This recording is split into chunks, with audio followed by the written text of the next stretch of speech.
దేవుడు నాకు ఇచ్చిన ఈ గొప్పదైన భాగ్యాన్ని బట్టి ముందుగా దేవునికి వందనాలు తెలియజేస్తూ, మరి నాకు ఈ చక్కని అవకాశాన్ని కల్పించిన సహోదరులు రాజీవ్ జార్జయ్య గారికి, అలాగే కూడి వచ్చిన దేవుని బిడలైన మీ అందరికీ నా యొక్క నిండైన వందనాలు తెలియజేస్తూ ఉన్నాను.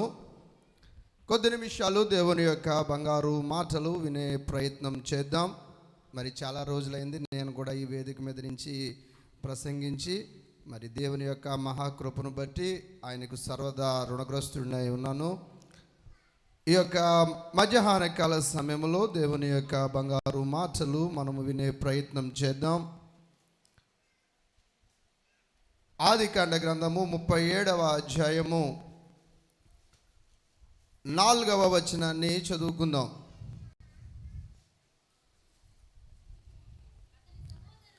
అతని సహోదరులు తమ తండ్రి అతనిని తమ అందరికంటే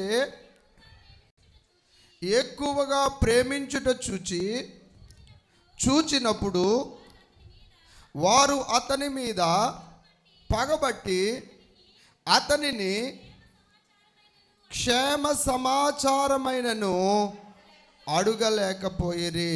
దేవునికి స్తోత్రం కలుగును గాక. ఈవేళ మన వాక్యానికి చిన్ని హెడ్డింగ్ పెట్టుకుంటే జోసెఫ్ ఏ ఫ్యామిలీ మ్యాన్. చెప్పండి.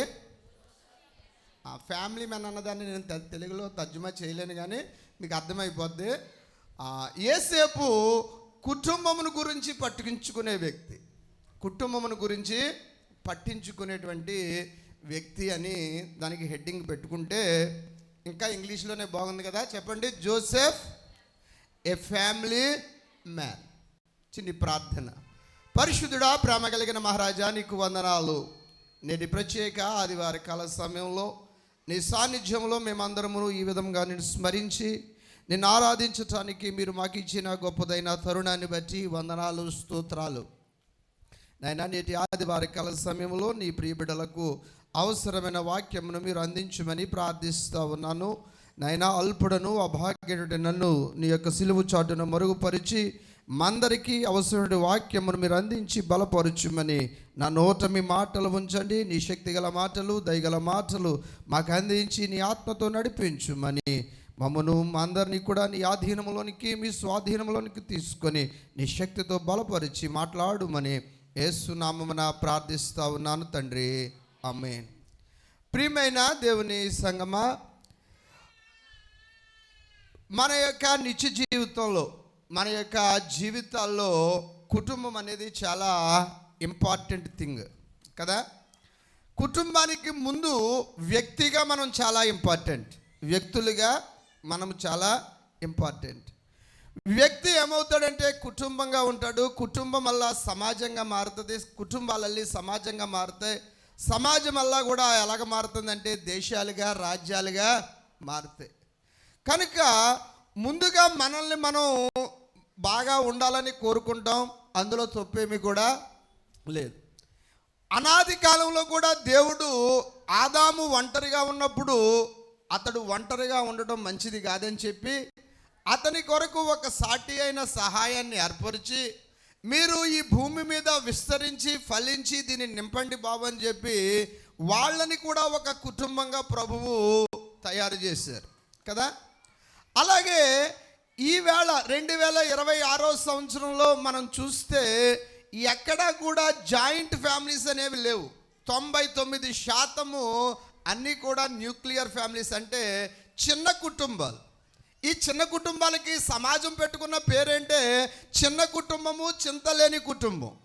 చిన్న కుటుంబము, చింతలేని కుటుంబం అని వీళ్ళే పేరెట్టేసుకున్నారు. ఒక 20-30 సంవత్సరాల క్రితం మనం వెనక్కి వెళ్ళి చూస్తే దేర్ వర్ జాయింట్ ఫ్యామిలీస్. ఏముండేవంటే ఉమ్మడి కుటుంబాలు ఉండేవి. ఏ కుటుంబాలు ఉండేవి? ఉమ్మడి కుటుంబాలు. ఉమ్మడి కుటుంబాలు అంటే అందులో ఇంటికి ఒక నాన్న, ఒక పెద్ద వయసు కలిగిన నాన్న, తల్లి, అతనికి ఒక 5-6 కొడుకులు, 2-3 కూతుర్లు, మనవలు, మనవరాండ్రతో ఉండేటువంటి కుటుంబాన్ని ఏమన్నారంటే ఉమ్మడి కుటుంబం అన్నారు. చాలా కుటుంబాలు ఉమ్మడి కుటుంబాలుగానే ఉండేవి. నా ఎదుట మా కుటుంబమే ఉమ్మడి కుటుంబంగా ఉండి కుటుంబం వల్ల ఎలాగైపోయిందంటే చిన్న చిన్న కుటుంబాలుగా మారిపోయింది. నా కుటుంబం అంటే నేను చెప్పుకోవాలి కాబట్టి చెప్పుకున్నాను, మీ కుటుంబాలు కూడా అలాగే మారిపోయినాయి. ఎందుకంటే మనిషి యొక్క ఆలోచన సరళి మారిపోయింది. వీడికి పెళ్లి చేయగానే వాళ్ళ ఆవిడ తీసుకొని 6 నెలలకు ఏం చేస్తాడంటే వేరే కాపురం పెట్టేస్తాడు. అప్పుడు జాయింట్ ఫ్యామిలీ అలా ఏమైపోతుందంటే చిన్న ఫ్యామిలీగా మారిపోతుంది. కూతురికి పెళ్లి చేయగానే ఈవిడ వాళ్ళ అత్తవారింటికి వెళ్తలేదు, అద్దెలు తీసుకోమని ఆయన్ని ప్రేరేపించి అద్దెంటికి వెళ్ళిపోయి అదో చిన్న కుటుంబం చేసేస్తుంది. ఇలాగా మనుషుల యొక్క ఆలోచన సరళి మారే కొలది ఉమ్మడి కుటుంబాలలో ఏమైపోయినాయి అంటే చిన్న చిన్న కుటుంబాలుగా మారిపోయి, దీనికి మనం చేసేది ఏమీ లేదు. ఎందుకంటే సమాజం ఎలాగ నడుస్తుందో అలాగ మనం కూడా నడవాలి కాబట్టి నడుచుకుంటూ వెళుతున్నాం. కానీ కుటుంబం అనేది ఈ యొక్క సమాజానికి మనకి కూడా చాలా important.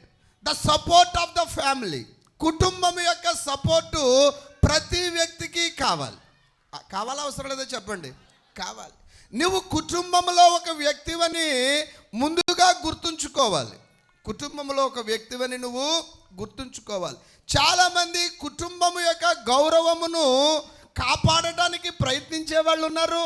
At the same time కుటుంబం యొక్క గౌరవమును పట్టించుకోకుండా వాళ్ళకి నచ్చినట్టు నడిచే వాళ్ళు కూడా చాలామంది ఉన్నారు.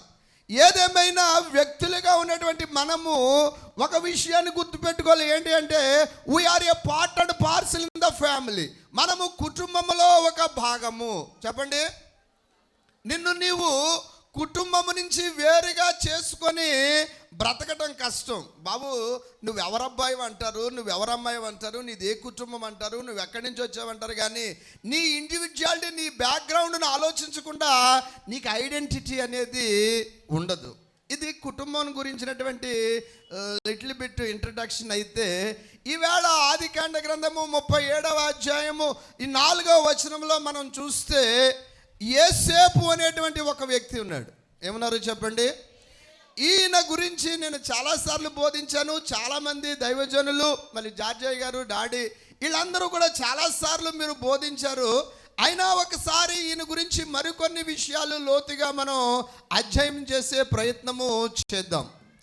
ప్రియమైన దేవుని బిడ్డలారా, ఈ 37వ అధ్యాయం మొదలుకొని 50వ అధ్యాయం వరకు కూడా బైబిల్లో ఆదికాండ గ్రంథము యోసేపు గురించే రాయబడి ఉంది.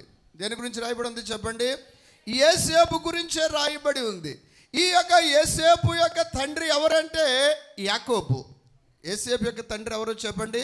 అతనికి 10 మంది అన్నలు ఉన్నారు, ఒక తమ్ముడు కూడా ఉన్నారు. ఇప్పుడు చెప్పండి, యోసేపుది ఏ ఫ్యామిలీ? యోసేపు ఫ్యామిలీ ఏం ఫ్యామిలీ చెప్పండి? యోసేపు యొక్క కుటుంబము ఉమ్మడి కుటుంబం. అతనికి బీరకాయ పీసు బంధువులందరూ కలిసి దాదాపు ఎంతమంది ఉన్నారంటే 70 మంది దాకా ఉన్నారట. ఎంతమంది ఉన్నారో చెప్పండి? అతని వదినలో లేకపోతే వాళ్ళ యొక్క రిలేటివ్స్ అందరూ కలిపి దగ్గర ఎంతమంది ఉన్నారంటే 70 మంది ఉన్నారు. కనుక యోసేపు యొక్క ఫ్యామిలీని మనం ఎలా చూడవచ్చు అంటే it is a joint family. It is a joint family. ఈ ఫ్యామిలీలో యోసేపు యొక్క రోల్ ఏంటి అంటే ద నెగ్లెక్టెడ్ వన్. చెప్పండి, నిరాశకు, దాన్ని ఏమన్నారంటే నిర్లక్ష్యము చేయబడినవాడు. యోసేపు యొక్క పాత్ర ఏంటి చెప్పండి? నిర్లక్ష్యం చేయబడినవాడు, డిస్పైజ్డ్ వన్, అనగా తృణీకరించబడినవాడు. కుటుంబంలో ఏం చేయబడినవాడు చెప్పండి? తృణీకరించబడినవాడు బై ద బ్రదర్స్. అతని యొక్క సహోదరుల చేత తృణీకరించబడినవాడు యోసేపు. తండ్రి మాత్రం అతనిని ప్రేమించాడు, కానీ 10 మంది మాటే గెలుస్తుంది కనుక ఆ 10 మంది కోసం కూడా యోసేపు మీద పూర్తి స్థాయి ప్రేమను ఎవరు ప్రదర్శించలేకపోయారంటే యాకోబు ప్రదర్శించలేకపోయాడు. ఎవరికి భయపడ్డాడు? తన యొక్క 10 మంది పెద్ద కుమారులకు భయపడి యోసేపును పూర్తిగా ఏం చేయలేకపోయాడంటే ప్రేమించలేకపోయాడు. యోసేపు యొక్క పరిస్థితిని మనం ఆలోచిస్తే అతను అందరి యొక్క నిర్లక్ష్యానికి గురైనవాడు. అందరి యొక్క నిర్లక్ష్యానికి గురయ్యాడు, కానీ దేవుడు అతనిని లక్ష్య పెట్టాడు. దేవునికి స్తోత్రం కలుగునుగా. కొన్నిసార్లు ఈ నిర్లక్ష్యం అనేటువంటి భావన మన కుటుంబాల్లో కూడా కలుగుతూ ఉంటుంది. నన్ను మా అత్తగారు పట్టించుకోవట్లేదు, నన్ను మా నాన్న పట్టించుకోవట్లేదు, నన్ను నా యొక్క అన్నలు పట్టించుకోవట్లేదు, నన్ను మా భర్త పట్టించుకోవట్లేదని మనలో కూడా ఒక రకమైనటువంటి ఇన్ఫీరియారిటీ కాంప్లెక్స్ బయలుదేరి మనల్ని చాలా బాధ పెడతా ఉంటుంది కదా. మా అన్ననే ఎక్కువ చూసేస్తున్నాడు మా అమ్మ, మా చెల్లికే దోషపెట్టేస్తుంది మా నాన్న అనేటువంటి భావన కూడా మనలో ఉంటుంది. ఇది ఈవేళ మొదలైంది కాదు, ఎప్పుడు మొదలైందో చెప్పనా, ఆది పూర్వమే ఈ భావన మనుషుల్లో ఏమైపోయింది చెప్పండి, చదవండి ఒకసారి. అక్కడ అతని సహోదరులు తమ తండ్రి అతనిని అందరికంటే ఎక్కువగా ప్రేమించుట చూచినప్పుడు అతని మీద పగబట్టిరి. నేను చెప్పిన హెడ్డింగ్ ఏంటంటే, జోసెఫ్ ఏ ఫ్యామిలీ మ్యాన్. నువ్వు కుటుంబమును ప్రేమించేవాడిగా ఉన్నప్పుడు, నువ్వు కుటుంబం యొక్క క్షేమము ఆలోచించేవాడిగా ఉన్నప్పుడు, కొన్నిసార్లు నువ్వు ఏమి చేయవలసి వస్తుందంటే, నీ యొక్క బంధువుల నుంచే వ్యతిరేకతను ఎదుర్కోవాల్సి వస్తుంది. ఏం చేయవలసి వస్తుందండి? ఇతని మీద పగబట్టిన వాళ్ళు ఎవరో చెప్పండి, ఎవరట? అతని సహోదరులే పగబట్టారు. మన శత్రువు మన మీద పగబడితే మనం బాధపడక్కర్లేదు అండి, మన వాళ్ళే మన మీద ఏం చేస్తారంటే పగబడుతూ ఉంటారు. What is the reason behind it? దాని వెనకాల ఉన్న కారణం ఏంటంటే, తమ తండ్రి ఎవరిని ఎక్కువ ప్రేమించాడట? యోసేపును ఎక్కువగా ప్రేమించటం వల్ల వాళ్ళు చేసిన పనేటో చెప్పన, అతని యొక్క యోగక్షేమములను అడగటం మానేశారట. ఏం చేశారు మానేశారు చెప్పండి? అతని క్షేమ సమాచారమును అడగటం మానేశారు. క్షేమ సమాచారం అంటే ఏంటో చెప్పనా, ఎలాగున్నావు, బాగున్నావా, తిన్నావా, తాగావా అని అడగటం మానేశారు. ఎవరిని? యోసేపును. కారణం ఏంటి? వాళ్ళ తండ్రి అతనిని ఎక్కువ ప్రేమించటం. ఈవేళ ఇదే సమాజంలో కూడా జరుగుతూ ఉంది. మన యొక్క బంధువులను, మన తల్లిదండ్రులను, మన తోబుట్టువులను, మన యొక్క తోటికోడల్ని, మన అన్నదమ్ముల్ని మనం కూడా ఏం చేయలేకపోతున్నామంటే, how are you doing my sister today? ఈవేళ నువ్వు ఎలా ఉన్నావు చెల్లి అని నీ బంధువులను అడగగలుగుతున్నావా? దీనికి కారణం ఏమిటంటే, మనలో ఉన్నటువంటి పగ, మనలో ఉన్నటువంటి దేశం ఎవరి మీద? మన బంధువుల మీదే. యోసేపు మీద ఎవరు పగగట్టారు చెప్పండి? యోసేపు మీద ఎవరు ద్వేషం పెంచుకున్నారంటే, అతని అతని యొక్క రక్త సంబంధికులే అతని మీద ఏం కట్టారు చెప్పండి? పగను పెంచుకున్నారట. ఉందా అక్కడ? నేను కొత్తగా చెప్పాను. ఈవేళ ఏం చేయలేకపోతుందని వాక్యం చెప్తా ఉందంటే, క్షేమ సమాచారమైనను అడుగలేకపోయిరి. అనగా వాళ్ళ మనస్సు దానికి ఒప్పుకోవట్లేదు. దేనికి? తమ్ముడు బాగున్నావా, తమ్ముడు తిన్నావా, తమ్ముడు తాగావా, ఆడుకుందా రారా అని అడగటానికి మనస్సు ఎవరికి ఒప్పుకోవట్లేదంటే, ఆ 10 మందికి ఒప్పుకోవట్లేదు. వాళ్ళ మనస్సు దానికి అంగీకరించట్లేదు. కానీ ఇలాంటి పరిస్థితుల్లో ఏం జరుగుతుందో చెప్పనా, there will be a fight. కుటుంబంలో ఏం జరుగుతుంది? గొడవలు జరుగుతాయి. నానా, ఈ 10 మంది నన్ను ఇలాగంటున్నారు, నువ్వేం చేస్తావు? నాకు ఆళ్ళ కావాలా, ఈళ్ళ కావాలా? నన్ను నువ్వు తేల్చుకుంటావా, నన్ను తేల్చమంటావా, నేను ఇంట్లో ఉండమంటావా, పొమ్మంటావని ఘర్షణ వాతావరణం జరుగుతుంది. ఆ ప్లేస్లో మనం ఉంటే ఏం చేస్తామంటే, నువ్వు వాళ్ళ తరపున ఉంటావా, నా తరపున ఉంటావా, నాకు సపోర్ట్ చేస్తావా, వాళ్ళకి సపోర్ట్ చేస్తావని మన నాన్న బుర్ర తినేస్తాం మనం. కానీ యోసేపు అలా చేయలేదట. దేవునికి స్తోత్రం కలుగును గాక. ఏ మాట కూడా అతను ఏం చేయలేదంటే మాట్లాడలేదు. ఎందుకంటే అతడు తన తండ్రిని ప్రేమించేవాడు, తన యొక్క సహోదరులను ప్రేమించేవాడు, ద్వేషించే వారిని కూడా ప్రేమించే మనసు కలిగిన వాడు యోసేపు. ఎవరిని? మనమైతే ఏం చేస్తామంటే, మనల్ని ప్రేమించే వాళ్ళనే ప్రేమిస్తాం, మనకి సాయం చేసే వాళ్ళకే సాయం చేస్తాం, మనకు కావలసిన వాళ్ళనే మనము ఆదరిస్తాం. కానీ యోసేపు అలాగ చేయలేదు. ఏం చేశాడంటే, తనను ద్వేషించే వారిని కూడా ప్రేమించే మనసు కలిగి ఉన్నవాడు యోసేపు. నువ్వు కూడా నీ కుటుంబంలో ఈవేళ ఇదే మనస్సును నువ్వు కలిగి ఉండాలి. ఈ మధ్యాహ్న కాల సమయంలో దేవుని వాక్యం నీకు బోధిస్తూ ఉంది. నువ్వు కలిగి ఉండవలసింది యోసేపు మనసే కానీ యోసేపు సహోదరుల మనసు కాదు. యోసేపు సహోదరుల మనసు నీలో ఉంటే నువ్వు ఎప్పుడు దేనికి ఆజ్యం పోస్తావంటే గొడవలకే ఆజ్యం పోస్తావు. మోస్తావు. ఎదుటి వాడిని ఎలా చూస్తావంటే నిర్లక్ష్యంగానే చూస్తావు. నీ బంధువుని, నీ అన్నని, నీ చెల్లిని, నీ అక్కని, నీ కొడుకుని, నీ కూతుర్ని, నీ తోటికోడల్ని నువ్వేం చేయలేవంటే ప్రేమించలేవు. ఏం చేయలేవు? ప్రేమించలేవు. ఒక మాట అంటున్నాడు చూడండి, అతని యొక్క క్షేమ సమాచారమైనను అడగలేకపోయిరి. ఇంట్లో ఉన్న నాన్న అన్నం తిన్నా అని అడగలేవు, కానీ ఎక్కడో రాజమండ్రిలో ఉన్నవాడికి వాట్సాప్లో తిన్నావా? ఈ మధ్యన లేటెస్ట్ టెండెన్సీ ఏంటంటే బేబీ తిన్నావా, baby how are you doing. ఎవరిని? పురుషుణ్ణి బేబీయే, ఆవిడ ఏమన్నారు, స్త్రీని కూడా బేబీయే, baby how are you doing. పక్కనున్న తోటికోళ్ళని నువ్వేం అడగలేకపోతున్నావు అంటే, పక్కనున్న అన్నయ్యని అడగలేకపోతున్నావు, పక్కనున్న అక్కని అడగలేకపోతున్నావు. అక్క ఎలాగున్నావు, ఏ ముఖం నీరసంగా ఉందే అని పక్కనున్న దాన్ని, రోడ్డు నడిచెళ్ళే దాన్ని, నీ ఇరుగు పొరుగు దాన్ని, నీ పక్కన నీ రక్తం పంచు పుట్టిన దాన్ని ఎలాగున్నావు అక్క అని అడగలేకపోతున్నాం. మనం అమెరికాలో ఉన్నామండి, baby how are you doing. ఆడు కూడా బాగున్నా బాగోపోయినా ఏమంటాడంటే I am very fine today. ఏమంటాడు? I am very fine today, what about you అంటే నువ్వేమంటే I am also doing fine, నేను కూడా క్షేమంగా ఉన్నాను. అక్కడి నుంచి సొల్లు మొదలవుతుంది. ఈవేళ మనం నేర్చుకోవాల్సిన విషయం ఏంటంటే మన యొక్క ఫ్యామిలీని ప్రేమించాలి. ఏం చేయాలి చెప్పండి?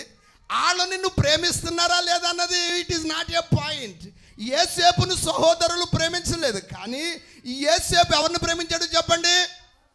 తన సహోదరులను ప్రేమించాడా, ద్వేషించాడా? ఇది యేసయ్యకు కూడా వర్తిస్తూ ఉంది. ఆయనను మనం ప్రేమిస్తున్నామా లేదా అని పక్కన పెట్టి, ఆయన మనల్ని ఎప్పుడూ ప్రేమిస్తూనే ఉన్నాడు. దేవునికి స్తోత్రం కలుగును గాక. ఆయన మనల్ని ఏం చేస్తున్నాడు చెప్పండి? నువ్వు ఎలాగ ప్రేమిస్తున్నావు? కొంచెం ప్రేమిస్తున్నావా, ఎక్కువ ప్రేమిస్తున్నావా, మరీ ఎక్కువ ప్రేమిస్తున్నావా అని పక్కన పెట్టి, నువ్వు ఆయన్ను ద్వేషించినా కూడా యేసయ్య మనల్ని ఏం చేస్తున్నాడో చెప్పండి? ప్రేమిస్తానే ఉన్నాడట. ఈ యేసేపు అన్నల యొక్క కోపానికి మెయిన్ కారణం ఏంటంటే యేసేపు చేసిన 2 కార్యాలు. ఏంటి అంటే అతను తనకు వచ్చిన దర్శనములను వాళ్ళ అన్నలతో షేర్ చేసుకున్నాడట. ఎవరితో షేర్ చేసుకున్నాడో చెప్పండి? ఈవేళ మన కుటుంబాల్లో జరిగే విషయాలు, మన కష్టాలు, మన బాధలు, మన సమస్యలు, మన మంచి, మన చెడు మనం ముందు మన ఇంట్లో వాళ్ళతో షేర్ చేసుకోం. ఎవరితో చేసుకుంటాం? బయటోడితో షేర్ చేసుకుంటాం. బయటోళ్ళకి చెప్పేస్తాం. ఇంట్లో ఇలా జరుగుతుందని ముందు మనం చెప్పలేం, కానీ బయట అక్కడ ఉన్న అమెరికా వాడికి తెలిసిపోద్ది. ఏమని? ఈ ఇంటిలో ఇలాగా జరుగుతుందని. యేసేపు ఎవరితో షేర్ చేసుకున్నాడు చెప్పండి? తన అన్నలతోటే షేర్ చేసుకున్నాడు. తన తండ్రితోటే తన బాధను, తనకు వచ్చిన దర్శనములను, తన మంచి చెడులను ఎవరికి షేర్ చేసుకున్నాడు? తన తండ్రికి, తన అన్నలకి షేర్ చేసుకున్నాడు. అలాగే షేర్ చేసుకున్నందుకు వాళ్ళకి కలిగిన, యేసేపుకి కలిగిన ప్రతిఫలం ఏమంటే చీవాట్లు, చీత్కారాలే. ఏం కలిగినాయండి? చీవాట్లు, చీత్కారాలే కలిగినాయి. ఒకరోజు కలి చెప్పాడట, అరే అన్నలు, నా యొక్క పనకి మీ 11 పనులు కూడా ఏం చేస్తున్నాయంటే సాష్టాంగ నమస్కారం చేస్తున్నాయి అని చెప్పేటప్పటికి ఆటోమేటిక్గా వాళ్ళలో ఏం కలిగిపోయింది చెప్పండి? ఏం కలిగిపోయింది? అసూయ, ద్వేషము వాళ్ళకి కలిగిపోయినాయి. ఒకరోజు వాళ్ళ నాన్నకు కూడా చెప్పాడట, నాన్న సూర్యచంద్రులు అలాగే 11 నక్షత్రాలు నాకు నమస్కారం చేస్తున్నాయి నాన్న అని చెప్పేటప్పటికి వాళ్ళ నాన్నకు కూడా మనసులో కొంచెం బాధ కలిగింది. ఏంట్రా, నేను, మీ అమ్మ, మీ అన్నలు, మీ తమ్ముడు, మేము అందరం కూడా నీకు నమస్కారం చేస్తామా? నువ్వు మమ్మల్ని ఏలేవాడి అయిపోతావా? నువ్వు మా మీద రాజు అయిపోతావా అని చెప్పేసి అతన్ని ఏం చేశారంటే కొంచెము తిట్టినట్టు మాట్లాడారట. ప్రియమైన దేవుని బిడ్డలారా, ఇలాగా ఎవరినైనా ఒక వ్యక్తిని సెపరేట్ చేస్తే ఒక కుటుంబంలో నుంచి ఈవేళ ఏం చేస్తాడంటే, ఏం చేస్తాడో చెప్పండి? ఇంట్లో నుంచి వెళ్ళిపోతాడు. ఏం చేస్తాడో చెప్పండి? ఇంటిలో నుంచి వెళ్ళిపోతాడు. వాళ్ళ నాన్నతోటి గొడవ పెట్టేసుకుంటాడు, వాళ్ళ అమ్మతోటి గొడవ పెట్టేసుకుంటాడు, వాళ్ళ అన్నల మీద తిరగబడిపోతాడు. కానీ యేసేపు ఫ్యామిలీని ప్రేమించేవాడు. దేవునికి స్తోత్రమును కలిగిన గాక. తన అన్నలను ప్రేమించేవాడు, తన తల్లిని ప్రేమించేవాడు, తన తండ్రిని ప్రేమించేవాడు. వాక్యం చెప్తా ఉంది, నీవు దీర్ఘాయుష్మంతుడు అగినట్లు నీ తల్లిని, నీ తండ్రిని ఏం చేయాలి? సన్మానించాలి. యేసేపు దీర్ఘాయుష్మంతుడు అయ్యాడా లేదా? అయ్యాడా లేదా? ఎప్పుడు ఎన్నడూ కూడా తన వారిని, తన కుటుంబమును అతడు ఏం చేయలేదంటే తృణీకరించలేదు. మనం ఏం చేస్తామంటే ముందు మన కుటుంబాన్ని సరిదిద్దుకో, సమాజాన్ని ఉద్ధరిస్తానంటాం. ఏం చేస్తాం చెప్పండి? మన ఇంటిని మనం సరిదిద్దుకోలేం, కానీ మన సమాజాన్ని, దేశాన్ని మనం ఉద్ధరించేస్తానంటాం. ముందు మన కుటుంబమును మనం సరిదిద్దుకోవాలి. ఏం చేయాలో చెప్పండి? ముందు మన కుటుంబమును సరిదిద్దుకోవాలి. సినిమాకి నలుగురు టీవీఎస్ 100 మీద 5 ప్రయాణమే రాజమండ్రి సినిమాకి వెళ్ళే నువ్వు కుటుంబముగా కలిసి నీ భర్తతోటి, నీ పిల్లలతోటి ప్రార్థనకు వస్తున్నావా? చాలామంది భార్యలు వాళ్ళ ఆయన్ని కూర్చోమంటే కూర్చుంటారు, నుంచోమంటే నుంచుంటారు, పడుకోమంటే పడుకుంటారు. అంటే they can dictate their husbands. వాళ్ళ యొక్క భర్తలను ఏం చేయగలరంటే డిక్టేట్ చేస్తారు. అలా డిక్టేట్ చేసే ఆవిడ వాళ్ళ ఆయన్ని ప్రార్థనకి తీసుకురాలేదు. Why are you not coming to the church as a family? ఒక కుటుంబంగా నువ్వు చర్చికి ఎందుకు రాలేకపోతున్నావు? సినిమాకి వెళ్తావు కదా, రాజమండ్రి సిఎంఆర్ షాపింగ్ మాల్కి పిల్లలతోటి పొద్దున్న 9 గంటలకు బయలుదేరి రాత్రి 10 గంటలకి లాస్ట్ బస్ అటు గంటేసి వరకు అక్కడి నుంచి నువ్వు ప్రార్థనకి 2 గంటల కోసం కుటుంబముగా రాలేకపోతున్నారు. పాస్టర్ గారు అడుగుతారు, అమ్మా ఇంకా మీ ఆయన గారు రాలేదంటే, ఇప్పుడే పనిలో నుంచి వచ్చారండి, స్నానం చేస్తున్నాడండి. అమ్మా అబ్బాయి రాలేదంటే పనికి వెళ్ళాడండి. అమ్మ పాప ఏదంటే ఇప్పుడే స్నానం చేస్తుందండి అని సొల్లు కౌరులు చెప్పే నువ్వు, you have the responsibility to come to the church as a family. కుటుంబముగా మందిరానికి రావాల్సిన బాధ్యత నీ మీద ఉంది. ఉందా లేదా చెప్పండి? అన్ని పనులకి ఎలాగెళ్తాం మనం? ఫంక్షన్కి. ఈ మధ్యన టెండెన్సీ ఏంటంటే అందరూ ఒకే యూనిఫామ్, దాన్ని ఏదో అన్నారు థీమ్ ఏంటి.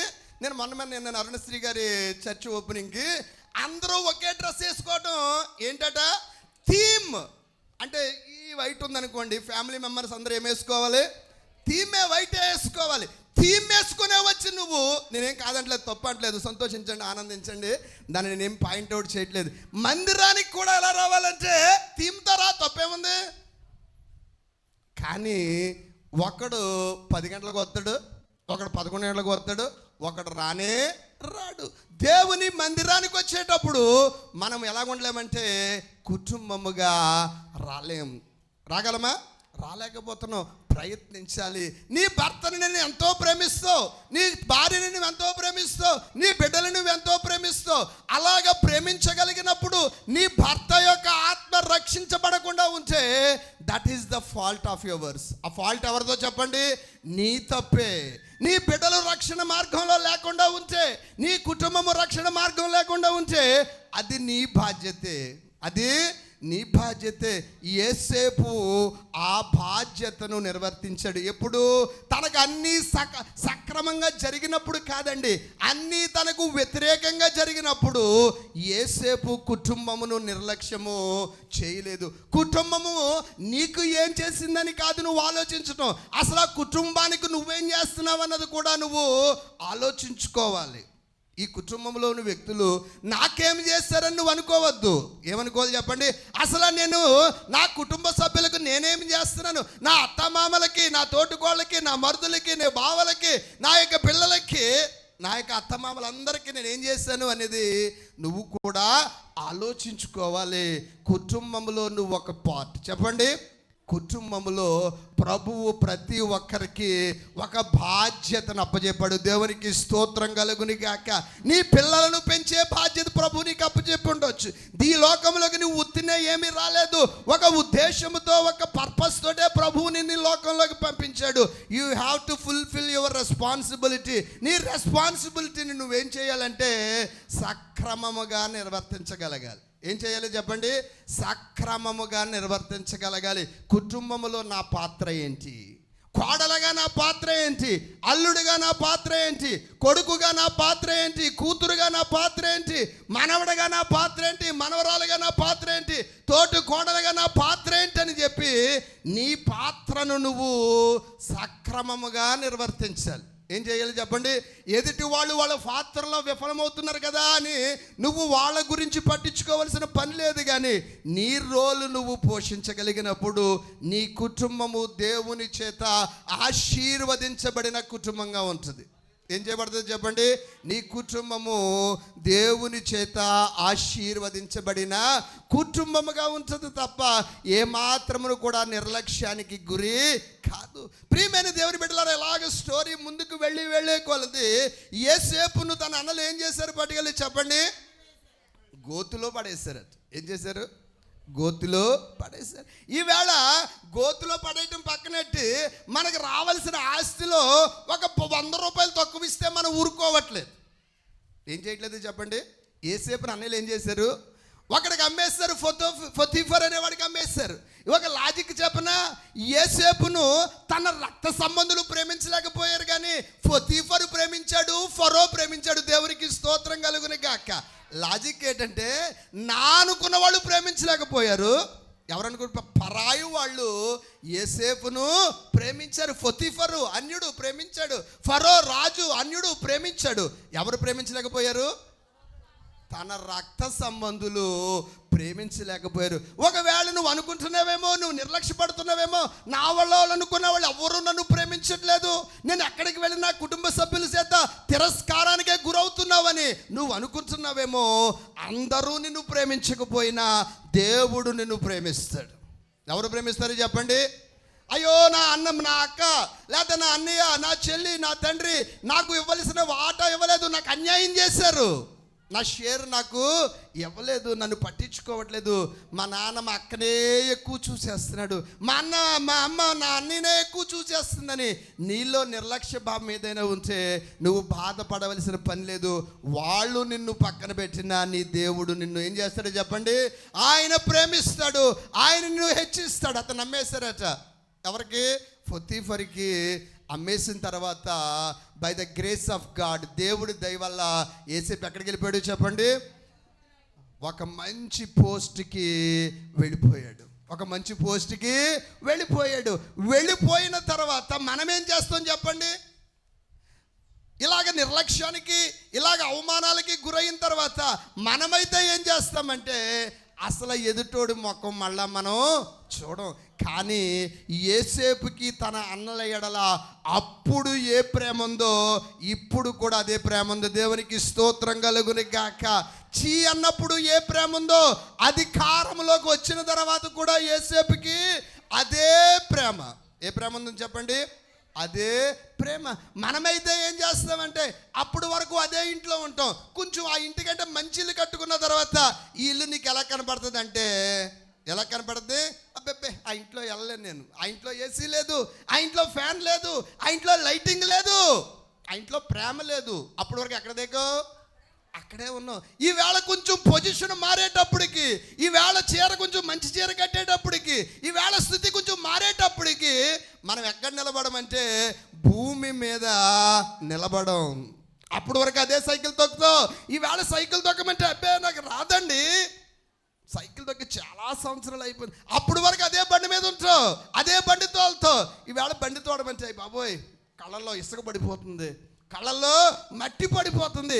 నీ స్థితిని, నీ వాళ్ళని నువ్వు ఎప్పుడూ మర్చిపోకూడదు. దేవునికి స్తోత్రం కలుగును గాక. నువ్వు ఎంత గొప్పవాడివైనా, నువ్వు ఎంత పై స్థాయికి వెళ్ళినా, నీ కుటుంబమును, నిన్ను ప్రేమించిన వాళ్ళని, నీ ఉన్నతికి ప్రయాసపడిన తల్లిదండ్రులను నువ్వు ఎప్పుడూ ఎన్నడూ కూడా మరచి పోకూడదు. నిన్ను చదివించి, నిన్ను పెంచి, నిన్ను పెద్ద చేసి, నీకు ఒక బ్రతుకునిచ్చి, నీ వేళ ఈ స్థాయిలో నువ్వు ఉండటానికి నీకు సహకరించిన ప్రతి వ్యక్తికి you should be always thankful. నువ్వు ఎప్పుడు ఏమై ఉండాలంటే కృతజ్ఞుడవై ఉండాలి. యోసేపు కృతజ్ఞుడై ఉన్నాడా? మానేసాడా? ఉన్నాడా లేదా చెప్పండి? ఎంత పోస్ట్కి వెళ్ళినా, ప్రైమ్ మినిస్టర్ స్థాయి పోస్ట్కి వెళ్ళినా సరే యోసేపు తన యొక్క బంధుగణమును మరిచిపోలేదు. అతని చేతిలో అధికారం ఉంది, ధనం ఉంది, సైన్యం ఉంది, అన్ని రకాల ఫెసిలిటీస్, అన్ని రకాల అధికారాలు అతని చేతిలో ఉన్నా కూడా అతని మనస్సు అంతా కూడా ఎవరి మీద ఉందంటే తన కుటుంబం మీద, తనను కనిన తండ్రి మీద, తల్లి మీద అతని దృష్టి ఉంది. ఏం చేసిందండి? అతని దృష్టి ఉంది. ఒకరోజు ఆ యొక్క దేశంలో కరువు రావటాన్ని బట్టి తన అన్నలు ఎవరి దగ్గరికి రావాల్సి వచ్చింది? ఎవరి దగ్గరికి రావాల్సి వచ్చింది చెప్పండి? యేసేపు దగ్గరికే రావాల్సి వచ్చింది. అప్పుడైతే మనం ఏం చేస్తాం? సుందర్ కుమార్, నువ్వేం చేస్తావు అప్పుడు? ఇటీవల మీరు విన్నారో లేదో, మరి క్రిస్టియానో రొనాల్డో అనే వ్యక్తి వరల్డ్స్ మోస్ట్ ఎక్స్పెన్సివ్ ఫుట్బాలర్. చాలా ఖరీదైనటువంటి ఫుట్బాలర్ ఆయన. చాలా దాదాపు అతని యొక్క సంవత్సర ఆదాయం ఎంతంటే $300 మిలియన్ల. 300 మిలియన్ల డాలర్లు. అలాంటి వ్యక్తి ఒక రోజు ఏం చేశాడో తెలుసు? ఒకప్పుడు అతని పరిస్థితి ఏంటో తెలుసా? ఏదైనా హోటల్ దగ్గర రాత్రి 10 ఆ టయానికి మిగిలిపోయిన ఆహారం ఏదైనా బయట పాడేస్తే తిందారు అనుకునేటువంటి పరిస్థితుల్లో పెరిగిన వాడు క్రిస్టియానో రొనాల్డో. అంటే ఇంటిలో సరి అయిన తిండి కూడా లేనటువంటి వ్యక్తి. ఏదైనా హోటల్ దగ్గర ఏదైనా మిగిలిపోయిన ఆహారం పెడితే తిని బ్రతుకుతారు అనుకునేటువంటి ఒక వ్యక్తికి ఒక ఆమె, హోటల్లో పనిచేసే ఆమె ఏం చేసేదంటే, ఏంటి కుర్రోళ్ళు ఇలా రోజు వస్తున్నారు, తినేసి పడేసినటువంటి మెతుకుల్ని తింటున్నారేటని చెప్పి ఆమె ఆ ఫుడ్ని బయట పడేయకుండా తీసుకొచ్చి రోజు ఆ పిల్లలకి పెట్టేదట. ఎవరికి? క్రిస్టియానో రొనాల్డోకి, అలాగే తన యొక్క స్నేహితులకి పెట్టేదట. అలాగే పెడుతూ ఈ కుర్రవాడు అలాగ పెద్దోడై ఒక మంచి ఫుట్బాలర్ అయ్యాడు. ఏమయ్యాడో చెప్పండి? కొన్ని వందల కోట్ల రూపాయలకి అధికారి అయ్యాడు. అలాగే అధికారి అయిన తర్వాత అతని మనసు అంతా కూడా ఎవరి మీద ఉందంటే, ఆనాడు తనకి హోటల్ బయట మిగిలిపోయి తెచ్చి భోజనము పెట్టిన తల్లి మీద అతని దృష్టి ఉండి దాదాపు 10 సంవత్సరాల పాటు వెతకని చోటు లేదట. దేవునికి స్తోత్రం కలుగుని గాక. ఏమి లేదు చెప్పండి? వెతకని చోటు. ఎవరి కోసం? ఏ తల్లి అయితే ఆనాడు అతనికి భోజనము పెట్టిందో ఆ తల్లి కోసం వెతికితే చివరికి ఒక రోజు ఒక చోట దొరికిందట, కనిపించిందట. ఆమెను తన ఇంటికి తీసుకెళ్ళి ఆమెకు ఒక అద్భుతమైనటువంటి భోజనం పెట్టి తన సర్వెంట్తో చెప్పాడట, ఈమెకి మంచి రెస్టారెంట్ని గిఫ్ట్గా ఇస్తానని చెప్పాడు. దేవునికి స్తోత్రం కలుగుని గాక.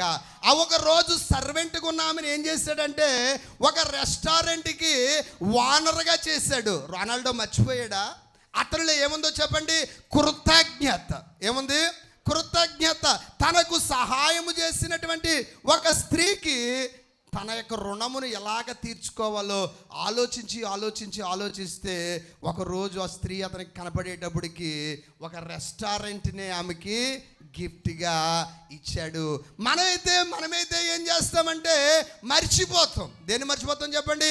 మనకు మేలు చేసిన వారిని మనం మర్చిపోతాం. రొనాల్డో మర్చిపోలేదు, యేసేపు కూడా మర్చిపోలేదట. ఏం చేయలేదు చెప్పండి? యేసేపు కూడా ఏమి చేయలేదు, తన అన్నలను మర్చిపోలేదు. అతనికి ఒక విషయం గుర్తొచ్చింది. ఏ పనులైతే తన ముందు వంగుతాయని ఆనాడు దేవుడు దర్శనములో చూపించాడు, ఆ దర్శనము నెరవేరుతుందని దేవుని స్తుతించాడు. దేవునికి స్తోత్రం కలుగుని గాక. ఒకరోజు నీ దర్శనమును ప్రభువు ఏం చేస్తాడో చెప్పండి? తప్పనిసరిగా నెరవేరుస్తాడు. ఈ దర్శనము నెరవేరేలోపు కొన్ని సమస్యలు, కొన్ని కష్టాలు, కొన్ని ఇబ్బందులు, కొన్ని ఓటములు, కొన్ని అవమానాలను నువ్వేం చేయవలసి వస్తుందంటే ఎదుర్కోవలసి వస్తుంది. వీటన్నింటినీ నువ్వు భరించినప్పుడు నీ దర్శనము యొక్క నెరవేర్పును నువ్వు తప్పనిసరిగా చూస్తావు. యేసేపు చూసాడా లేదా? ఇట్ టుక్ సమ్ ఇయర్స్, కొన్ని సంవత్సరాలు పట్టింది. ఏం నెరవేరటానికి? అతనికి వచ్చిన దర్శనము నెరవేరటానికి కొంత సమయము పట్టింది, కానీ ఆ దర్శనము నెరవేరకుండా లేదు. అప్పుడు యేసేపు ఏం చేశాడంటే తన యొక్క అన్నలకు భోజనం ఏమనన్నాడా? ధాన్యం అమ్మనన్నాడా? అమ్మనలేదండి. ఏం చేశాడంటే వారికి కావలసిన ఆహారమును వారికి ఇచ్చాడు. మనమైతే ఏం చేస్తామంటే రివెంజ్ తీర్చుకుంటాం. ఏం తీర్చుకుంటాం చెప్పండి? రివెంజ్ తీర్చుకుంటాం, కక్షను తీర్చుకుంటాం, ఆ ఇతరుల మీద ద్వేషమును పెంచుకుంటాం. మనం ఏం చేస్తామంటే అప్పుడు నేను వచ్చాను కదా, అప్పుడు నేను నిన్ను అడిగాను కదా, నువ్వేమన్నావంటే అప్పుడు నువ్వు నాకు నో చెప్పావు కదా, ఈవేళ నేను కూడా నీకేం చెప్తాను చెప్పండి? నోయే చెప్తానట. కానీ ఇది దేవుని ప్రేమ కాదు. చెప్పండి, ఇది దేవుని యొక్క ప్రేమ కాదు ప్రియమైన దేవుని బిడ్డలారా. అలాగా యోసేపు తన కుటుంబమును ప్రేమించాడు, తన యొక్క అన్నలను ప్రేమించాడు, తనను ద్వేషించిన వారినే ప్రేమించాడు. ఇంకా అంటాడు చూడండి, వాళ్ళను చూసి ఏడ్చాడట. దేవునికి స్తోత్రం కలుగును గాక. ఎవరిని చూసి ఏడ్చాడు చెప్పండి? ఎవరైతే తనను నిందించారో వాళ్ళను చూసి ఏం చేశాడు చెప్పండి? ఏడ్చాడట. ఇది దేవుని ప్రేమ. కుటుంబముగా నువ్వు ఉన్నటువంటి నీవు, కుటుంబ సభ్యుడుగా ఉన్నటువంటి నీవు దేవుని ప్రేమను నీలో నువ్వు ఉంచుకున్నప్పుడు, దేవుని ప్రేమను నువ్వు కలిగి ఉన్నప్పుడు ఏం చేస్తావంటే, నీ వాళ్ళ యొక్క క్షేమం కోసం నువ్వేం చేస్తావు చెప్పండి? ఆలోచిస్తావు.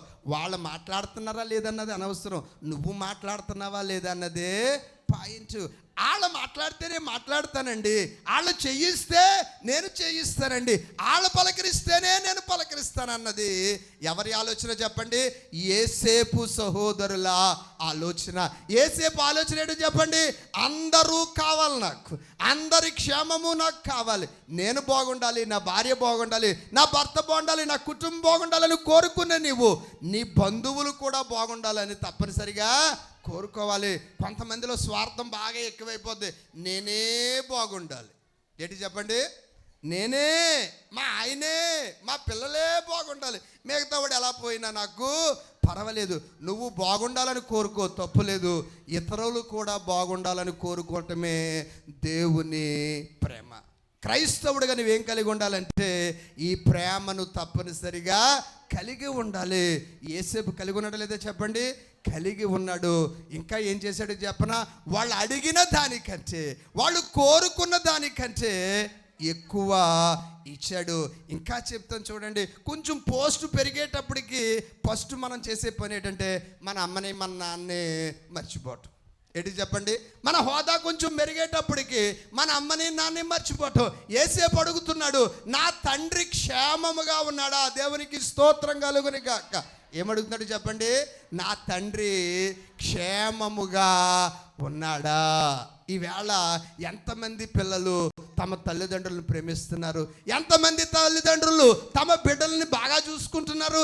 ఎంతమంది తల్లిదండ్రులను వారి పిల్లలు క్షేమంగా చూసుకుంటూ, వారిని గౌరవిస్తూ, వారిని ఉన్నతమైన స్థానాలకు, ఉన్నతమైన పోస్టులకి తీసుకెళ్ళటానికి తల్లిదండ్రులు పడుతున్నటువంటి కష్టమును ఎంతమంది గుర్తిస్తున్నారంటే ఏమీ గుర్తించట్లేదు. పెళ్లి చేసే వరకునే నాన్న, పెళ్లి చేసే వరకునే అమ్మ, వెంటనే ఈడిల్లు ఈడిది, ఈడి కొంప ఈడిది, కనీసం తిన్నావా నాన్న అని చెప్పేసి అడిగే బిడ్డలు లేరు. ఒక మాట చెప్తాను, కుటుంబంలో నీ తల్లి అయినా నీ తండ్రి అయినా వారి ముదిము వచ్చే వరకు, వారు వృద్ధులైపోయే వరకు నీ క్షేమాన్నే కోరతారు తప్ప నీ నాశనాన్ని ఏ తల్లి ఏ తండ్రి కోరరు. గనుక నువ్వు తల్లిదండ్రులను ఏం చేయాలో చెప్పండి?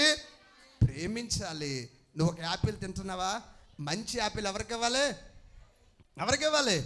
కొంచెం కట్ అయిపోయింది అనుకో, అది నువ్వు తినాలి. మంచిది మీ నాన్న ముసలివాడు కదా చూసుకుని తింటాడేటని చెప్పేసి కుళ్ళిపోయిన యాపిల్ మీ నాన్నకి ఇవ్వకూడదు. నీ దగ్గర ఒకే మొక్క ఉందనుకో, ఆ యాపిల్ని తండ్రికి ఇవ్వడానికే నువ్వు ప్రయత్నం చేయాలి. ఒక సత్యాన్ని గుర్తుపెట్టుకో, there won't be a time that you give them again. కొన్నిసార్లు మళ్ళా నువ్వు వాళ్ళకి ఇచ్చే అవకాశము ఉండొచ్చు, ఉండకపోవచ్చు. కనుక నీ తల్లిదండ్రులను ప్రేమించడం నేర్చుకో. చాలామంది పిల్లలు తల్లిదండ్రులను కొట్టేవాళ్ళు ఉన్నారు. చాలామంది పిల్లలు వాళ్ళ తల్లిదండ్రులను దూషించే వాళ్ళు ఉన్నారు. You are not a good member in the family. అలా చేస్తే నువ్వు ఏమాత్రమును కూడా కుటుంబంలో మంచి వ్యక్తివి కాదు. నువ్వు వర్ధిల్లాలి, నువ్వు వృద్ధిలోకి రావాలి, నువ్వు ఉన్నతమైన స్థానాలకి చేరాలంటే నీ తల్లిని నీ తండ్రిని నువ్వు సన్మానించి తీరవలసిందే, వాళ్ళని నువ్వు గౌరవించవలసిందే. యేసేపు అడుగుతున్నాడు, నా తండ్రి క్షేమముగా ఉన్నాడా అన్నాడు. ఇంకా నేను చెప్తలేదు కానీ వాళ్ళ నాన్న కూడా వాళ్ళతోటి ఏమంటున్నాడంటే, నా కొడుకైన యేసేపుకి ద బెస్ట్ థింగ్స్, మంచి వస్తువులు పట్టుకెళ్ళాడని చెప్పాడు. దేవునికి స్తోత్రం కలుగును కాక. చూడండి ఒక మాట చెప్తాను, ఎక్కడ ఉందంటే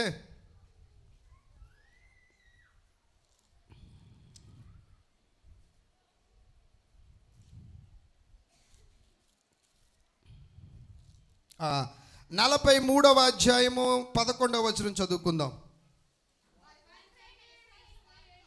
వారి తండ్రి అయిన ఇశ్రాయేలు వారితో, అట్లయినా మీరు ఇలాగు చేయుడి, దేశమందు ప్రసిద్ధములైనవి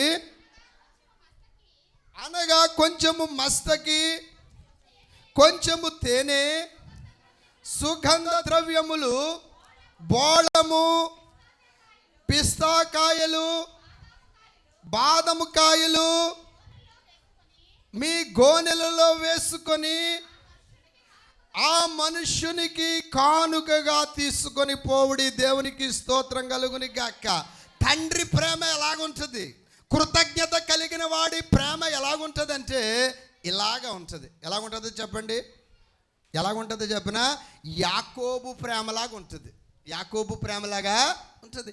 యేసేపు ఏం చేశాడంటే వాళ్ళకి ధాన్యం ఇచ్చాడు, వాళ్ళకి కావలసినటువంటి ఆహారముని ఇచ్చాడు. దానికి ప్రతిగా యాకోబు ఏమంటున్నాడంటే, దేశములో ప్రసిద్ధమైనవి నీ తండ్రి నీకు ఎప్పుడు ఏమి ఇవ్వాలని కోరుకుంటాడంటే ద బెస్ట్ థింగ్స్. ఏమి ఇవ్వాలని కోరుకుంటాడు? ఒక లోకములో ఉన్నటువంటి తండ్రి నీకు ఉన్నతమైన ఈవులు ఇవ్వాలని కోరుకున్నప్పుడు పరమందున్నటువంటి తండ్రి మన యేసయ్య మనకి ఇంకా మంచి ఈవులనే ఇవ్వాలని కోరుకుంటాడు. నేను అంటాను, సంఘము కూడా ఒక కుటుంబం లాంటిదే.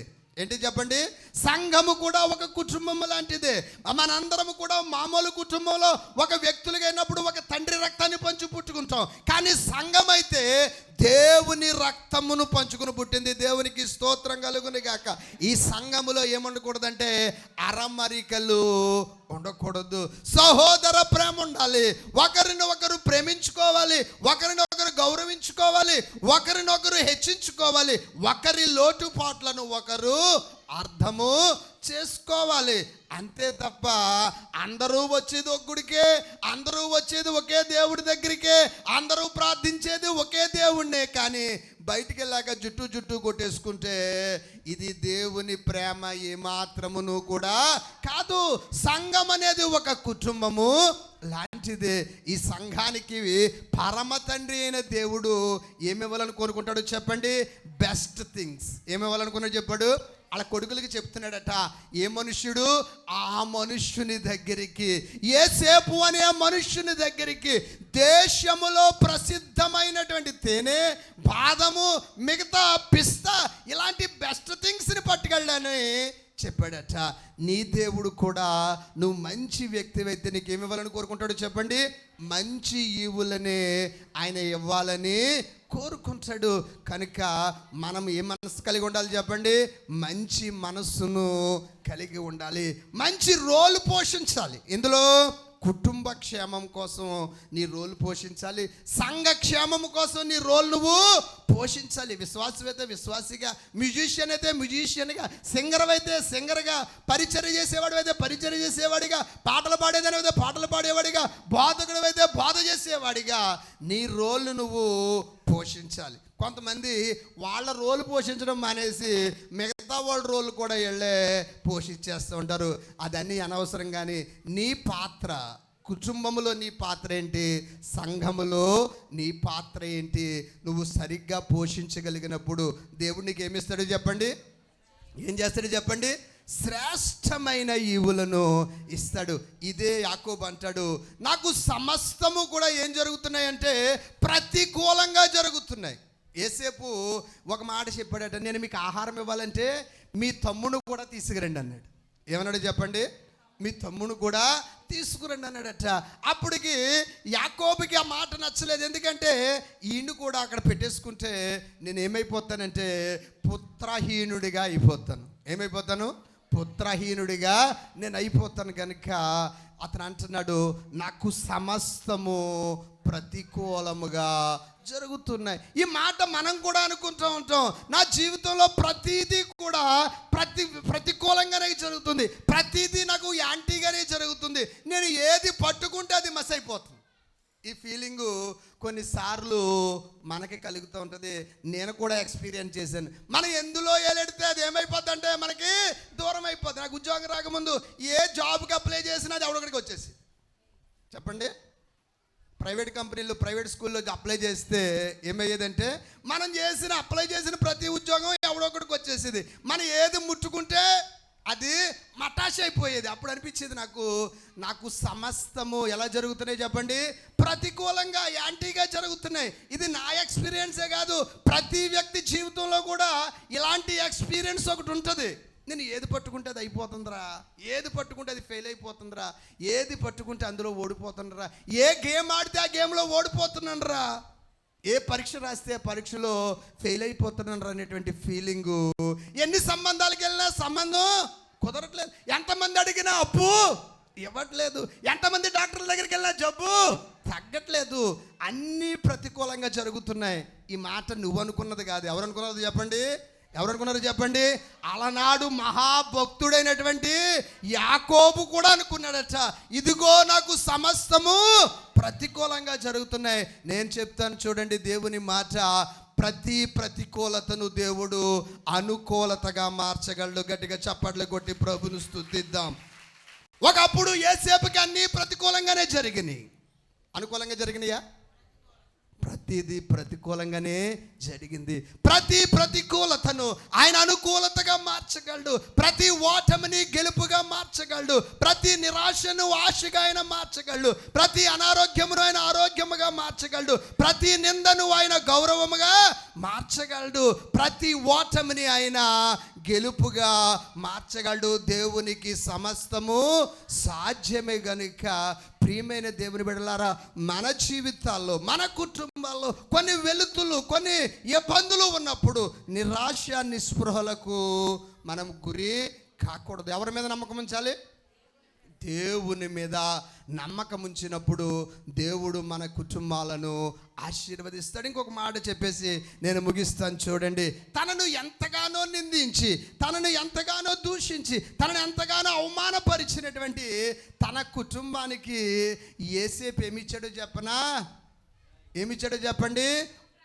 చక్కని సస్యశ్యామలమైనటువంటి భూములను కానుకగా ఇచ్చాడు. గట్టిగా చప్పట్లు కొట్టి ప్రభును స్తుతించండి. ఏం చేశాడో చెప్పండి ఒకసారి. ఏమిచ్చాడో చెప్పండి? గోషేను ప్రాంతమును వాళ్ళకి ఎలాగిచ్చేసాడట? ఒకసారి చూడండి, 47:27 చదువుదాం. 47:27 చదువుదాం. ఇశ్రాయేలీయులు ఐగుప్తు దేశమందలి గోషేను ప్రాంతములో నివసించిరి. అందులో వారు ఆస్తి సంపాదించుకొని సంతానాభివృద్ధి పొంది మిగుల విస్తరించిరి. ఇది ఎవరి ప్రసాదము, ఎవరి బహుమతి చెప్పండి? ఒకప్పుడు తన కుటుంబంలో నిరాధరణకు గురైనటువంటి ఒక వ్యక్తి చేసిన గొప్ప కార్యం ఏంటంటే, తనను తిట్టిన వారికి, తనను దూషించిన వారికి, తనను అమ్మివేసిన వారికి, తనను గోతిలో పడేసిన వారికి ఒక ప్రేమ గల వ్యక్తి చేసిన గొప్ప కార్యం ఏంటో చెప్పనా? సస్యశ్యామలమైనటువంటి భూములను వారికి ధారాళంగా ఇచ్చేసాడట. అక్కడ వాళ్ళు ఏం చేశారో చెప్పండి, చదవమ్మా. అందులో వారు ఆస్తి సంపాదించుకొని సంతానాభివృద్ధి పొంది మిగుల విస్తరించిరి. ఈవేళ నీ జీవితంలో నువ్వు అభివృద్ధి సాధించాలనుకుంటున్నావా? సంతానాభివృద్ధి పొందాలనుకుంటున్నావా? ఆస్తి సంపాదించుకోవాలనుకుంటున్నావా? గొప్పవాడిగా ఉండాలనుకుంటున్నావా? పేరు ప్రఖ్యాతులు పొందాలనుకుంటున్నావా? నువ్వు అలాగా ఉండాలంటే నీ బుద్ధి ఎలాగ ఉండాలంటే యేసేపు బుద్ధిలాగా ఉండాలి. ఎలాగ ఉండాలి చెప్పండి? యేసేపుకు కలిగిన మనస్సు నీకు ఉండాలి. యేసేపుకు కలిగిన మంచితనము నీకు ఉండాలి. యేసేపుకు కలిగినటువంటి తగ్గింపు జీవితము నీకు ఉండాలి. యేసేపు తాను తగ్గించుకున్నాడు, దేవుడు అతనిని హెచ్చించాడు. ఏం చేశాడు చెప్పండి? తగ్గించుకున్నాడా, హెచ్చించుకున్నాడా? తిడితే తిట్టించుకున్నాడండి, కొడితే కొట్టించుకున్నాడు, గోతులో పడేస్తే పడయించుకున్నాడు. ఏ మాట విషయంలో, ఏ సందర్భము విషయంలో కూడా యేసేపు తిరుగుబాటు చేయలేదు. తన అన్నలు తనను చిన్న చూపు చూశారు, కానీ దేవుడు యేసేపుని ఏం చేశాడు చెప్పనా? పెద్దగా చూశాడు. ఎలా చూశాడు చెప్పండి? పెద్దగా చూశాడు. ఈవేళ ఎవరైనా నిన్ను చిన్నగా చూస్తున్నారని పట్టించుకోవద్దు. నువ్వు ఫీల్ అవ్వాల్సిన పని లేదు. చిన్న చూపు చూడటం మాట చెప్పనా? 10 మంది కానుకలు ఇచ్చారనుకో, పాస్టర్ గారు 9 మంది కోసం పేర్లెట్టి ప్రార్థన చేస్తాడు. ఆ 10వ వ్యక్తిని మర్చిపోతాడు పాపం. నేనైతే 9 పేర్లో 3 పేర్లే గుర్తుంటాయి, 7 పేర్లు నేను మర్చిపోతాను. కనుక పేర్లు ఎట్టను నేను. ఇంకా మా జాతి పాపం చాలా కష్టపడతాడు, 10 మంది పేర్లు చెప్పడానికి ప్రయత్నం చేస్తాడు. ఏదో పేరులో బాగా పనిచేసినోడు పేరు మర్చిపోతాడు. అప్పుడు ఆడికి వస్తుంది మనసులో, అప్పుడు ఆమెకు వస్తుంది మనసులో ఏంటి అంటే, పాస్టర్ గారు నన్ను చిన్న చూపు చూస్తున్నాడు. కానీ పాస్టర్ గారు చూడొచ్చు, పాల్ గారు చూడొచ్చు, మనుషులు చూడొచ్చు, నీ నాన్న కూడా చూడొచ్చు నిన్ను కొన్నిసార్లు. దేవుడు మాత్రము నిన్ను చిన్న చూపు చూడడు. దేవుడు నిన్ను చిన్న చూపు చూడు. అందరూ చిన్న చూపు చూస్తారు. ఎవరిని? యేసేపును. దేవుడు ఎలా చూశాడు చెప్పండి? పెద్ద చూపు చూశాడు. కనుక you should be proud of your family. ఎప్పుడు నువ్వు ఎలా ఉండాలి చెప్పండి? నీ కుటుంబమును గురించి గర్వంగా ఫీల్ అవ్వాలి. ఎప్పుడైనా ప్రభువా నాకు ఇంత మంచి కుటుంబాన్ని ఇచ్చావు, ప్రభువా మంచి భర్తనిచ్చావు, మంచి భార్యనిచ్చావు, మంచి పిల్లల్ని ఇచ్చావు, మంచి అత్తమామల్ని ఇచ్చావు, మంచి తల్లిదండ్రులను ఇచ్చావు, మంచి తోబుట్టువులను ఇచ్చావు, మంచి కుటుంబాన్ని ఇచ్చావని ఎప్పుడైనా ప్రభువుకు స్తోత్రం చెప్పించావా? ఎప్పుడు నాకు టీవీ ఇవ్వలేదు ప్రభువా, ఎప్పుడు కారు ఇవ్వలేదు ప్రభువా, ఎప్పుడు అది ఇవ్వలేదు ప్రభువా, ఇది ఇవ్వలేదు ప్రభువా అని దేవుడికి కంప్లైంట్ చేసే నువ్వు ఒకసారి ప్రభువు నీకు ఇచ్చిన ఈ చక్కని కుటుంబమును బట్టి, ఈ సంతోషకరమైన సమయాన్ని బట్టి, దేవుడిచ్చిన చక్కని బిడ్డలను బట్టి you should be always thankful to God. దేవుడికి నువ్వు ఎప్పుడు ఏం చేయాలి చెప్పండి? కృతజ్ఞత చేయాలి. కృతజ్ఞత నువ్వు చెల్లించగలిగినప్పుడు ఆయన యొక్క ఆశీర్వాదములు నువ్వు తప్పనిసరిగా పొందుకోవా. కనుక మీరు చేయవలసిన పని ఏంటంటే, దేవుడు నీకు ఇచ్చిన కుటుంబము దేవుని యొక్క ఉచితమైన బహుమానమే. చెప్పండి. నీ భర్తను బట్టి, నీ భార్యను బట్టి, నీ పిల్లలను బట్టి, నీ కుటుంబ సభ్యులను బట్టి నువ్వెప్పుడు ఏం చేయాలి చెప్పండి? ప్రభువుని స్తుతించాలి. వీలైనప్పుడల్లా ఏం చేయాలంటే, నీ కుటుంబములుగా ప్రభువుని స్తుతించడానికి ప్రాధాన్యత ఇవ్వాలి. చాలామంది అంటారు, మా భర్త మారలేదండి, మారకపోతే వాడి కోసం ప్రార్థన చేయి. నీ పిల్లడు మాట వినట్లేదు, వాడి కోసం ప్రార్థన చేయి. నీ కూతురు మాట అనట్లేదు, వాళ్ళ కోసం నువ్వు ప్రార్థన చేయి. నువ్వు చేయగలిగిన పనిని నువ్వు చేయగలిగినప్పుడు తప్పనిసరిగా దేవుని ఆశీర్వాదములు నువ్వు పొందుకుంటావు. మంచి మాట ఉంది, జ్ఞానవంతురాలు తన ఇల్లును కట్టుకుంటుంది, మూర్ఖురాలు ఏం చేస్తుందో చెప్పండి? తన ఇంటిని పెరుకుకుంటుంది. నీ కుటుంబము సంతోషించే కుటుంబంగా, నీ కుటుంబము దేవుని ఆశీర్వాదించబడిన, దేవుని చేత ఆశీర్వదింపబడిన కుటుంబంగా ఉండాలంటే that is in your hands. ఎవరి చేతిలో ఉంది చెప్పండి? నీ చేతుల్లోనే ఉంది. నా కుటుంబం నాకు ఏం చేసిందని అడగొద్దు. నీ కుటుంబానికి నువ్వు ఏం చేసావు? ఏసేపు అడగలేదు, మా నాన్న నాకు ఏమి ఇచ్చాడు, మా నాన్న నాకు ఏ ఎకరాలు ఇచ్చాడు, మా నాన్న నాకు ఏ ఇల్లు ఇచ్చాడు, ఏ పొలం ఇచ్చాడని ఏసేపు అడగలేదు. ఏమీ ఇవ్వలేదు. చెప్పండి, ఏమైనా ఇచ్చాడా? ఏది మిగిలినా సరే వాళ్ళే పనిచేసుకున్నారు. ఎవరు? ఆ 11 మందే పనిచేసుకున్నారు. కానీ యేసేపును కట్టుబట్టలతో గోతులో పడేశారు. కానీ దేవుడు విడిచిపెట్టలేదు. మా నాన్న నాకు ఆస్తి ఇవ్వలేదు అనుకోవద్దు, మా అమ్మ నాకు బంగారం ఇవ్వలేదని అనుకోవద్దు. బంగారం కంటేను, ఆస్తి కంటేను గొప్పవాడైన యేసయ్య నీతో ఉన్నాడు. గట్టిగా చప్పట్లు కొట్టి ప్రభుని స్తుతిద్దాం. నీ కుటుంబానికి దేవుని అండ ఉంది, నీ కుటుంబానికి దేవుని దయ ఉంది. కనుక నీ రోల్ నువ్వు పోషించు, నీ కుటుంబము ఆశీర్వదింపబడిన కుటుంబంగా ఉంటుంది. ఇంకా నీ జీవితంలో నాకు అన్నీ ప్రతికూలంగా అవుతున్నాయని నువ్వు ఇంకా అనుకుంటూ ఉంటే దేవుడు నీ ప్రతి ప్రతికూలతను ఎలా చేస్తాడో చెప్పండి? అనుకూలతగా ఆయన మార్చగలడు. నీకు భూమి యొక్క శ్రేష్టమైన ఫలాలు, దేశంలో ఉన్నతమైన ఫలాలు ప్రభు నీ కుటుంబానికి అందించునుగాక. దేవుడి చిన్న వాక్యం మనందరి కొరకు దీవించునుగాక. అందరం ఒకసారి మోకరిద్దాం. ఒక నిమిషం. ప్రభు మనకి ఇచ్చిన ఈ మంచి సమయమును బట్టి, ఆయనతో మనతో మాట్లాడిన ప్రతి మంచి మాటను బట్టి ప్రభువుని స్తుతిస్తూ, అయ్యా నువ్వు మాతో మాట్లాడిన విధానమును బట్టి వందనాలు తండ్రి. అయ్యా నువ్వు నాకు ఇచ్చిన మంచి కుటుంబమును బట్టి నీకు వందనాలు. నాకు ఇచ్చిన మంచి భార్యను బట్టి, మంచి భర్తను బట్టి, మంచి పిల్లలను బట్టి, తల్లిదండ్రులను బట్టి, కుటుంబ సభ్యులను బట్టి, తోబుట్టువులను బట్టి, బంధుగణమును బట్టి నీకు వందనాలు చెల్లిస్తా ఉన్నాను తండ్రి.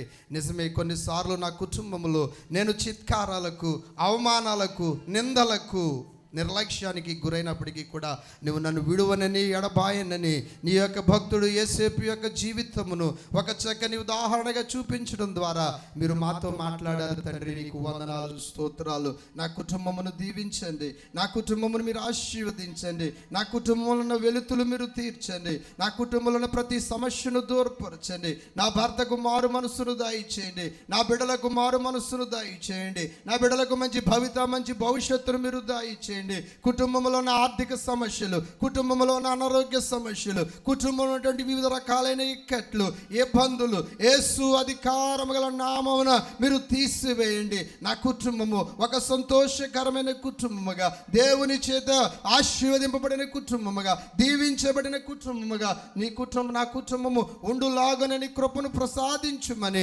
ప్రార్థిస్తా ఉన్నాను తండ్రి. దేవా నా